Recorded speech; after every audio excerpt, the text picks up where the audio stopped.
ఇప్పుడే జీ5 app download చేయండి. చూడండి మీ ఫేవరెట్ టీవీ షోస్ ఎప్పుడైనా ఎక్కడైనా. రేపు వైశాఖ పౌర్ణమండి. ఆ పరమేశ్వరుడికి మిస్సమ్మతో రుద్రాభిషేకం చేయిస్తే మిస్సమ్మకున్న అన్ని కష్టాలు పోతాయి. రేపు పౌర్ణమా? కష్టాలన్నీ నా లైఫ్లో సపరేట్గా ఉండనవసరం లేదు. ఆయన ఉంటే చాలు. మనిషిని మాటలతో టార్చర్ పెట్టడంలో పిహెచ్డి చేశారు. ఏంటమ్మా మళ్ళీ నీలో నువ్వే ఏదో మాట్లాడుకుంటున్నావు? ఏం లేదు మావయ్య గారు, పూజే కదా, అలాగే చేస్తా. అయినా అన్ని భలే కుదిరాయమ్మా. మీ పెళ్లి పౌర్ణమి రోజే జరిగింది. రేపు పూజ కూడా పౌర్ణమి రోజే జరుగుతుంది. ఆ పెళ్లి రోజుని ఎందుకు గుర్తు చేస్తారులే మావయ్య గారు. పోయిన పౌర్ణమికి ఏదేదో జరిగిపోయింది.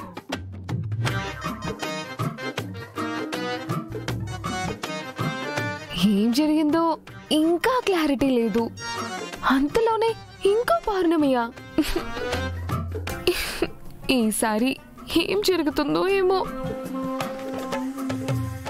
అంతా మంచే జరుగుతుంది మిస్సమ్మ, నువ్వేం కంగారు పడకు. మంచి జరుగుతుంది అత్తయ్య, కానీ ఆ మంచి ఎవరికి?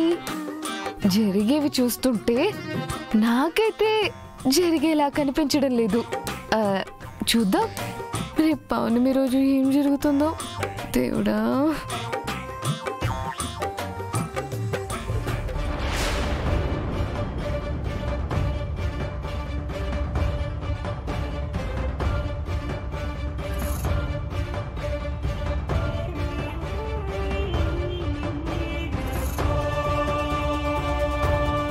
అప్పుడే పౌర్ణమి వచ్చేసిందా? అంటే రేపు నాకు మళ్ళీ శక్తులు వస్తాయి.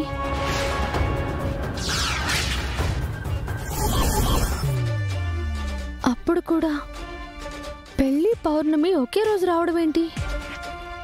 ఇప్పుడు మనం మిస్సమ్మని చంపాలనుకోవడం, తర్వాతి రోజు పౌర్ణమి రావడం ఏంటి?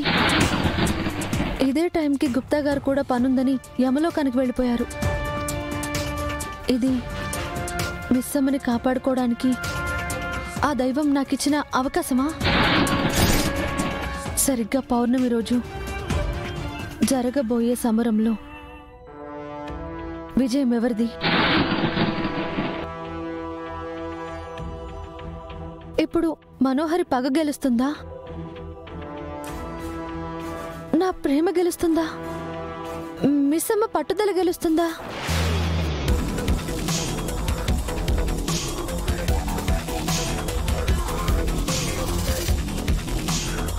పగతో రగిలిపోతూ నా కుటుంబం మీదికి వస్తున్న బ్రహ్మ రాక్షసిని నేనే ఆపుతా. జీ5 యాప్ డౌన్లోడ్ చేసి అన్ని ఎపిసోడ్స్ పూర్తి ఉచితంగా చూడండి.